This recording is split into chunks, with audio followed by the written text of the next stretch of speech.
राम राम जी, आपका अपने YouTube channel advocate Kuldeep Malik team royal rifle पर बहुत बहुत स्वागत है।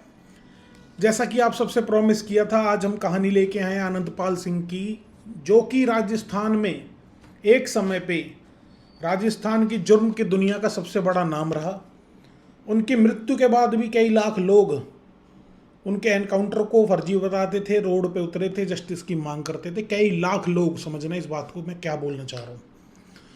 दोस्तों, आप सबको मैंने बोला था कि आपके जो भी सवाल हों आप इंस्टाग्राम पे बता सकते हो। आप लोगों ने कई सौ सवाल भेजे, जिसमें से सिलेक्ट करना बड़ा मुश्किल हुआ, लेकिन जो रिपीटेड क्वेश्चन थे उनको हमने सिलेक्ट किया है।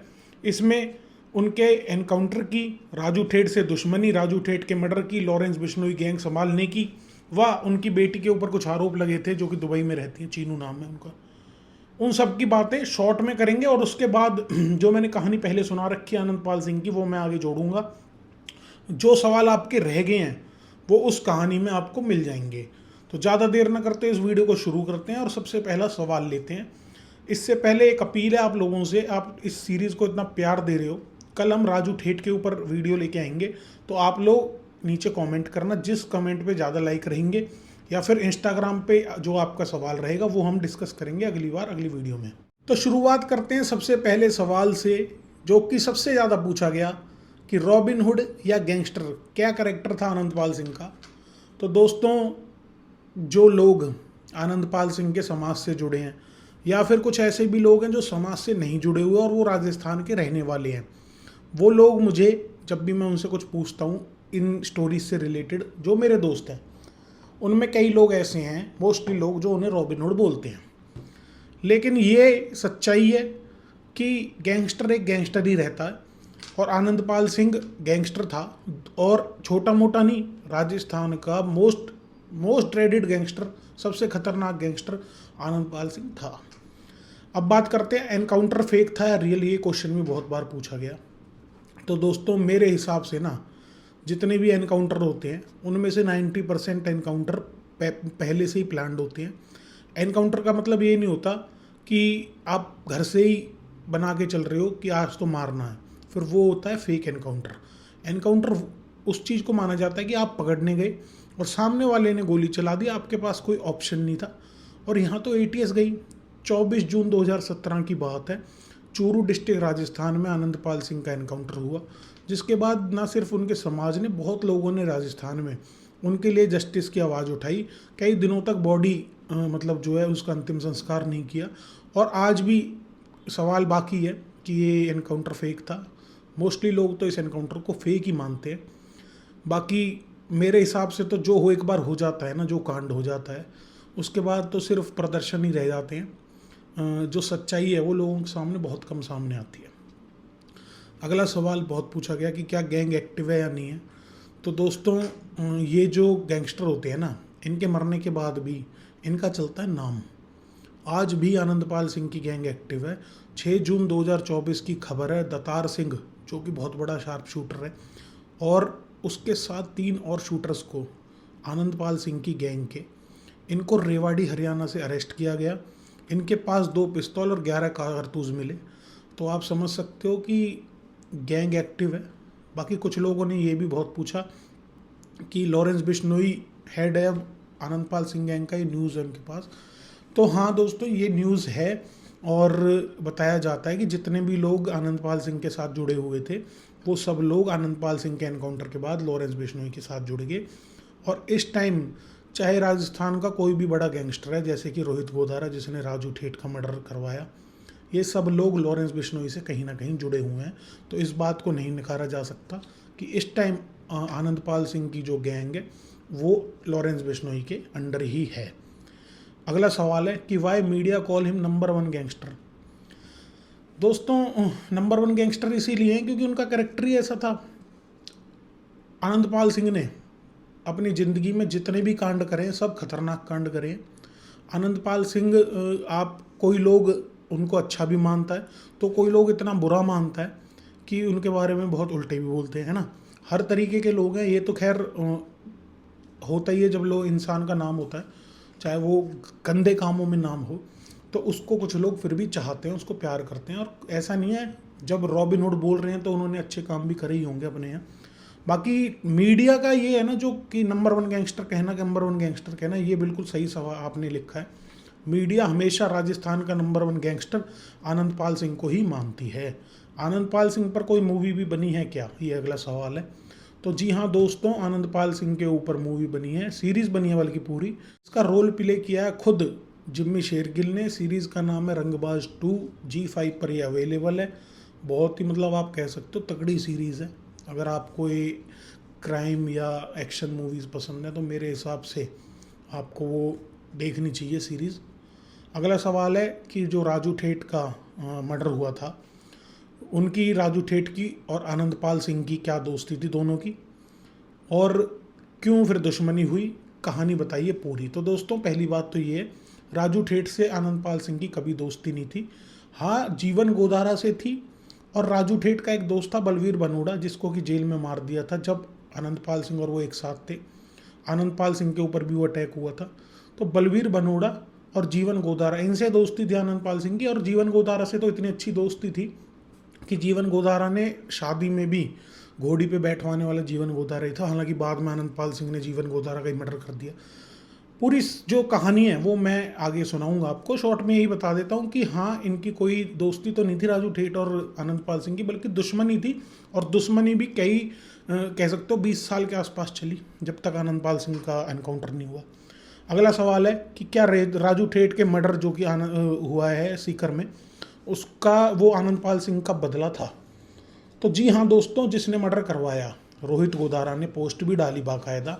उसमें ये भी कहा लॉरेंस बिश्नोई गैंग से हम जुड़े हुए हैं, और ये लिखा फाइनली बदला कंप्लीट हुआ। और ये बदला है बलवीर बनोड़ा और आनंदपाल सिंह की डेथ का। राजू ठेठ का मर्डर उनके घर के बाहर सीकर में 3 दिसंबर 2022 को किया गया। कुछ दो शार्प शूटर आए और घर के बाहर ही बड़ी बेरहमी से राजू ठेठ को मारकर चले गए। जिसके बाद रोहित गोदारा की ये पोस्ट काफ़ी वायरल हुई, और आनंदपाल सिंह के जितने भी गैंग मेंबर कह लो या जितने भी समर्थक कह लो, उन्होंने खुल के लिखा कि हाँ, ये बदला पूरा हुआ आनंदपाल सिंह का। लास्ट क्वेश्चन ले रहा हूँ अब। ये क्वेश्चन है कि आनंदपाल सिंह की डॉटर के ऊपर करनी सेना के सुखदेव सिंह गोगामेडी हत्याकांड का नाम आ रहा था, बीच में खबर आ रही थी, जब तक ये शूटर्स अरेस्ट नहीं हुए थे। तो दोस्तों ये जो खबर थी, ये कहीं ना कहीं एक फेक ही न्यूज़ मान लो इसको, क्योंकि इसके बाद चीनू नाम है आनंदपाल सिंह की बेटी का, उसने दुबई से वीडियो भी डाली कि मेरा इस केस से कोई लेना देना नहीं है, बाकी जांच में सब आ जाएगा। और सच में उस न्यूज़ के बाद अब तक भी कोई न्यूज़ चीनू से रिलेटेड नहीं आई है। चीनू ने बड़ी इमोशनली एक मैसेज दिया कि मैं तो उनको अपना ताऊ मानती थी, सुखदेव सिंह गोगामेडी को, और सुखदेव सिंह गोगामेडी ने ही सबसे पहले इंसान वही थे जब आनंदपाल सिंह का एनकाउंटर हुआ और सड़क पर उतरने वाले। तो ऐसा हो ही नहीं सकता कभी भी। चलो ये तो चलो इमोशनल बात है, लेकिन चीनू ने दुबई में रहते हुए इस चीज़ को नकारा कि उसका कोई लेना देना नहीं है, और उसके बाद ये न्यूज़ भी नहीं आई उससे रिलेटेड कोई। तो इसको ये मान सकते हैं कि ये सिर्फ और सिर्फ एक अफवाह थी और कुछ नहीं। तो चलिए दोस्तों, ये तो हो गए सारे सवाल। कल वीडियो डालेंगे राजू ठेठ के ऊपर, उससे रिलेटेड आपके जितने भी सवाल हैं अभी कमेंट करें नीचे। जिस कमेंट पे ज़्यादा लाइक रहेंगे वो सवाल लेंगे, या फिर इंस्टाग्राम पर आप डालोगे एडवोकेट कुलदीप मलिक मेरा यूज़र नेम है, तो वहाँ भी आप मेरे को सीधा मैसेज कर सकते हो फॉलो करने के बाद। अब मैं कहानी सुनाता हूँ जो कि मैंने पहले सुना रखी है। ये कहानी कुछ साल पहले की है, लेकिन ज़्यादा चेंज हुई नहीं है, बहुत डिटेल में सुना रखी है। और वाकई में मेरा आपसे ये प्रॉमिस है कि इस कहानी को अगर आप पूरी सुन लोगे ना, तो आपके जो कुछ भी सवाल होंगे और कोई वीडियो देखने की आपको ज़रूरत नहीं पड़ेगी आनंदपाल सिंह के ऊपर। 50,000 लोग 20 दिनों तक सड़कों पर बैठे रहे। शोक सभा में 12 जुलाई को 2 लाख से ज़्यादा लोग इकट्ठे हुए। ऐसी क्या बात थी, ऐसी क्या इमेज थी? 2 तरह की इमेज लोगों ने बना रखी थी। पहली जो मीडिया ने लोगों के दिल में बैठाई वो थी क्रूर हत्यारे की। तो दूसरी जो लोग उनसे प्यार करते थे उन्होंने एक इमेज बना रखी थी रॉबिन हुड की। आज आपको कहानी सुनाएंगे, आप लोग डिसाइड करना कि आनंदपाल सिंह एक क्रूर हत्यारे थे या एक रॉबिन हुड, और नीचे कमेंट जरूर करना ताकि हमें भी पता लग सके आपकी सोच आनंदपाल सिंह के बारे में क्या है। तो चलिए ज़्यादा देर नहीं करते, इस वीडियो को शुरू करते हैं। आनंदपाल सिंह का जन्म नागौर डिस्ट्रिक्ट राजस्थान के एक सांवरात गांव पड़ता है, वहाँ पर हुआ। रावना राजपूत परिवार में जन्मे आनंदपाल सिंह के पिता का नाम था हुक्म सिंह चौहान। दोस्तों, शुरू से ही पढ़ाई लिखाई में बहुत अच्छे थे आनंदपाल सिंह। साथ ही आनंदपाल सिंह के पिताजी चाहते थे कि Anandpal Singh Indian army join करे और देश की सेवा करे। आनंदपाल सिंह का कुछ और सपना था। उन्होंने टीचर बनने के लिए मंदे टाइम में बीएड करी, जिसके बाद आईपीएस आईएएस की तैयारी करी, पर उस चीज़ में वो सफल ना हो पाए। दोस्तों, आपको बता दें, इसके बाद उनकी शादी होती है। शादी वाली घटना हर एक यूट्यूब की वीडियो और फेसबुक पर जो आनंदपाल सिंह की कहानियां उन पे सब पे पड़ी है। कैसे आनंदपाल सिंह को उनकी ही शादी में घोड़ी पर नहीं बैठने दिया गया था कुछ गांव के दबंगों द्वारा। तब आनंदपाल सिंह ने अपने दोस्त, कॉलेज टाइम से दोस्त जीवन राम गोदारा को बुलाया और जीवन राम गोदारा ने उस टाइम आनंदपाल सिंह की शादी करवाई, बड़ी धूमधाम से शादी करवाई। अब बात करें अगर जीवन राम गोदारा की और आनंदपाल सिंह की, इनकी दोस्ती कॉलेज टाइम से थी। आनंदपाल सिंह शुरू से ही पॉलिटिक्स में बहुत इंटरेस्ट था आनंदपाल सिंह का, और कॉलेज लाइफ में भी वो एक स्टूडेंट लीडर रहे। वहीं पर ही दोस्ती हुई थी जीवन राम गोदारा की और आनंदपाल सिंह की। दोस्तों, आपको बता दें, जीवन राम गोदारा और आनंदपाल सिंह की दोस्ती के किस्से ना सिर्फ नागौर बल्कि पूरे राजस्थान में थे। कैसे फिर वो दोस्ती दुश्मनी में बदल गई और आनंदपाल सिंह ने जीवन राम गोदारा का कत्ल कर दिया, यही कहानी है सारी। दोस्तों, जब उनके साथ आनंदपाल सिंह के ये घटना हुई थी शादी वाली, उसके बाद उन्होंने सोचा था कि पॉलिटिक्स में आना है। और ये जो लोगों की सोच है, क्योंकि आनंदपाल सिंह रावना राजपूत थे और गांव के राजपूतों ने उनके साथ जो व्यवहार किया, उससे उनकी एक सोच थी कि मैं पॉलिटिक्स में आकर लोगों की ये सोच है, इसको बदलूं। इसी कड़ी में गांव के चुनाव लड़े और गांव के चुनावों में जीते। अगर बात करें रावना राजपूत और राजपूतों में, तो ज़्यादा डिफरेंस नहीं होता है। एक डिटेल वीडियो इसके बारे में हम आपको बनाकर सारी बता देंगे। दोस्तों, गांव के चुनाव जीतने के बाद आनंदपाल सिंह ने लाडनू से चुनाव लड़े, जहां पर एक मंत्री के बेटे से वो सिर्फ 2 वोटों से हार गए। बताया जाता है कि इस 2 वोट की जीत के बाद मंत्री के बेटे ने आनंदपाल सिंह पर झूठे मुकदमे करवा दिए, जिसके बाद आनंदपाल सिंह के साथ थाने में दुर्व्यवहार हुआ। उसी दिन से आनंदपाल सिंह की सोच बदल गई और उनके जो हाथों में कलम थी, उस हाथ में बंदूक आ गई। गैंगस्ट्री उसी दिन से आनंदपाल सिंह की शुरू हो गई और उस दिन के बाद पूरे राजस्थान ने आनंदपाल सिंह का एक दूसरा ही रूप देखा। अपने क्रिमिनल लाइफ की शुरुआत आनंदपाल सिंह ने शराब की तस्करी से करी। दोस्तों, आपको बता दें, सन 1999 और 2000 के टाइम में सबसे बड़ा काम अगर 2 नंबर का कोई हुआ करता था, वो था शराब की तस्करी का। जितने भी राजस्थान के दबंग और बड़ी गैंग थी, वो सब इस काम को ही किया करते थे। आनंदपाल सिंह जब शराब की तस्करी में उतरे तो उसने बड़े बड़े गैंगों की छुट्टी कर दी।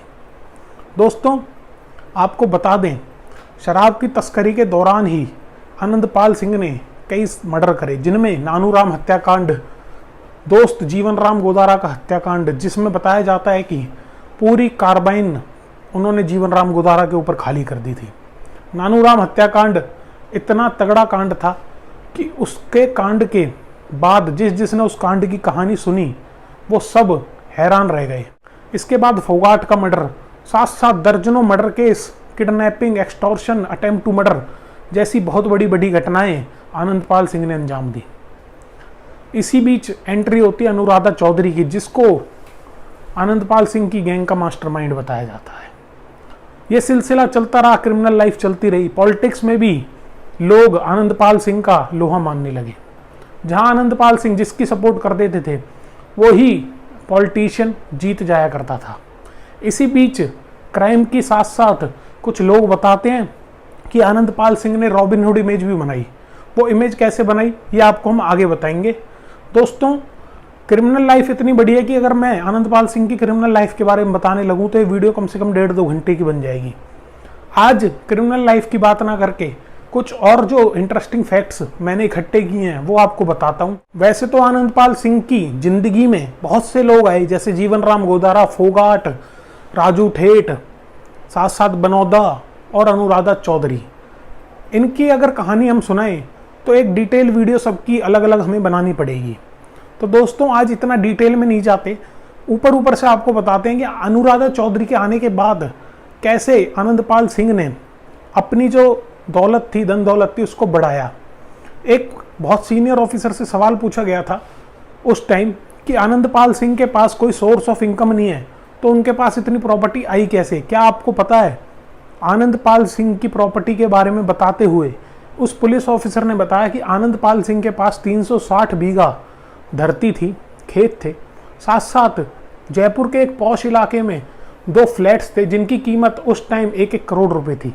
साथ ही आनंदपाल सिंह की लड़की विदेश में पढ़ा करती थी और उनका लड़का पुणे के एक बहुत बड़े और महंगे स्कूल में पढ़ा करता था। इस चीज़ को बताते हुए पुलिस ने भी ये माना कि कोई भी सोर्स ऑफ इनकम ना होने के बावजूद आनंदपाल सिंह एक राजा की जिंदगी जीता था। अब बात करते हैं आनंदपाल सिंह की रॉबिनहुड इमेज और जो एक इमेज मीडिया ने बना रखी थी क्रूर और हत्यारे इमेज की।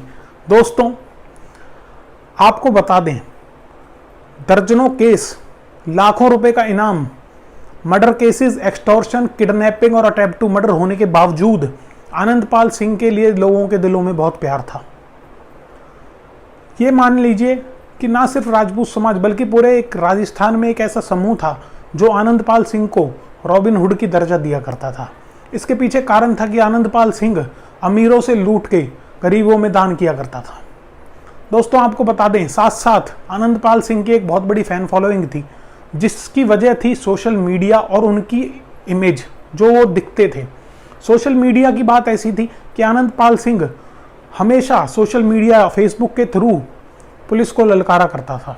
आपको बता दें, आनंदपाल सिंह के लाखों फॉलोअर्स उस टाइम फेसबुक पर हुआ करते थे। दोस्तों, इस फॉरेन फॉलोइंग का एक कारण था उनकी बॉलीवुड विलेन वाली इमेज। हमेशा आप लोगों ने भी देखा होगा कि मोस्टली आनंदपाल सिंह कभी बाल बढ़ा कर रखते थे तो कभी काले चश्मे, काली लेदर की जैकेट और बड़ी बड़ी दाढ़ी मूंछ। इसी के साथ साथ बॉडी भी बहुत अच्छी बना रखी थी आनंदपाल सिंह ने, जो लोगों को आनंदपाल सिंह के बारे में और आनंदपाल सिंह की तरफ अट्रैक्ट करती थी। इसी इमेज और फैन फॉलोइंग का नतीजा था कि उनके एनकाउंटर के बाद सन 2018 8 जनवरी को क्राइम पेट्रोल, एक बहुत बड़ा शो है, उस पर आनंदपाल सिंह का पूरा एपिसोड चलाया गया। दोस्तों, उस एपिसोड का नंबर था 686। इसके बाद दिसंबर 2019 में एक सीरीज है G5, जो कि एक OTT प्लेटफॉर्म है, G5 पर अवेलेबल है, रंगबाज फिर से, जो पूरी की पूरी आनंदपाल सिंह के ऊपर बनी हुई है। दोस्तों, उस सीरीज में जिम्मी शेरगिल ने आनंदपाल सिंह का रोल किया है। बहुत अच्छी सीरीज है, हालांकि 100% सच नहीं है, बट बहुत अच्छी सीरीज है, आप लोग जरूर देखें। ये बात हो गई आनंदपाल सिंह की इमेज की।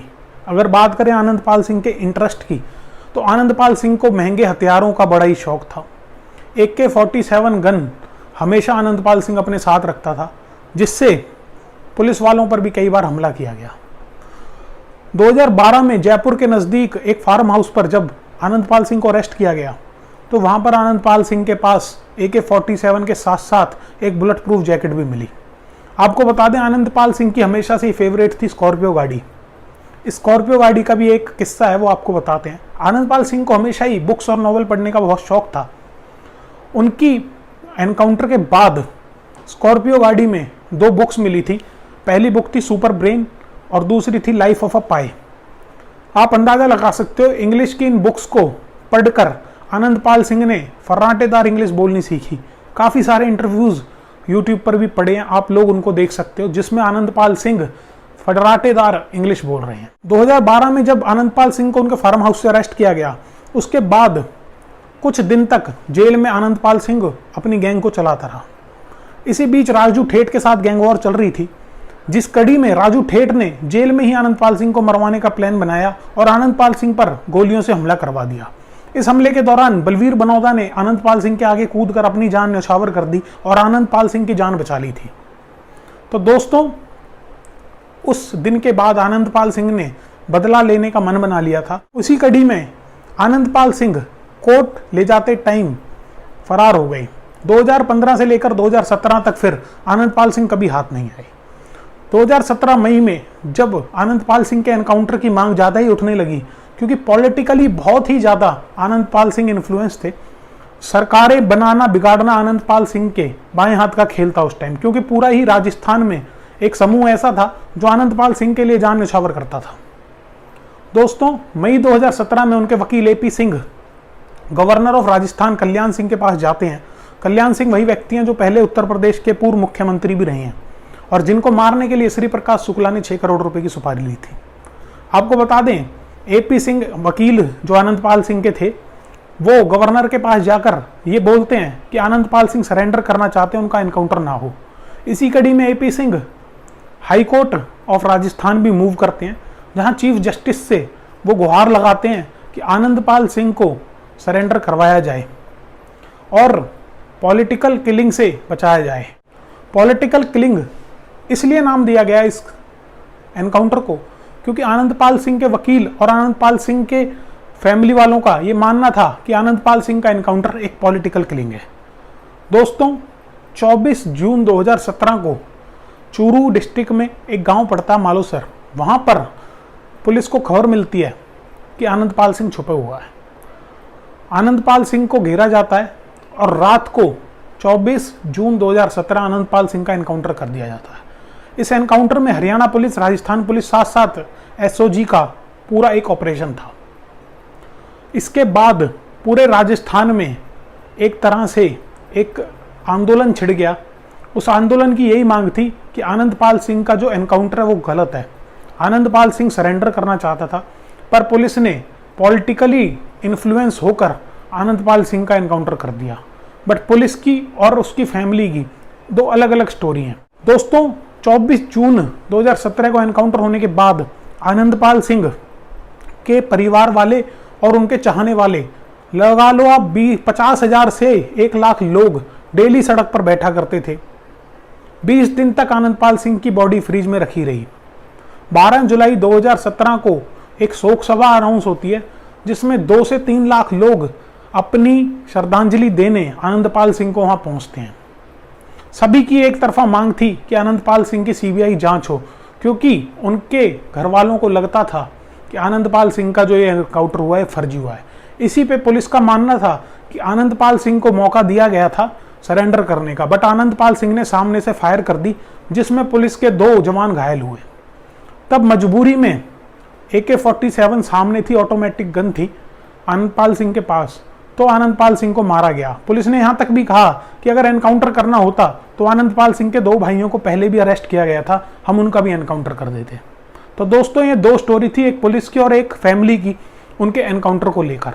12 जुलाई 2017 की जो 2 से 3 लाख लोगों की शोक सभा थी, उसके बाद सरकार के पसीने छूट गए। सरकार ने अपनी मशीनरी यूज करके आनंदपाल सिंह की फैमिली को 13 जुलाई को बुलाया, जिसके बाद उनसे रिक्वेस्ट करी गई कि आप आनंदपाल सिंह का अंतिम संस्कार कर दीजिए। दोस्तों, आपको बता दें, आनंदपाल सिंह की मां ने मना कर दिया, बट फोर्सफुली उनके भाई के द्वारा आनंदपाल सिंह का अंतिम संस्कार करवा दिया गया। उसी के साथ जो ये आंदोलन चल रहा था वो धीरे धीरे ढीला पड़ता चला गया। बट आज भी, अभी कुछ दिन पहले, 1 हफ्ता पहले आनंदपाल सिंह का जन्मदिन था और 15-20 दिन बाद आनंदपाल सिंह की पुण्यतिथि है। लोग, हम देखते हैं सोशल मीडिया पर लोग उन्हें याद करते हैं और उनकी याद में फेसबुक, इंस्टाग्राम और यूट्यूब पर पोस्ट करते हैं।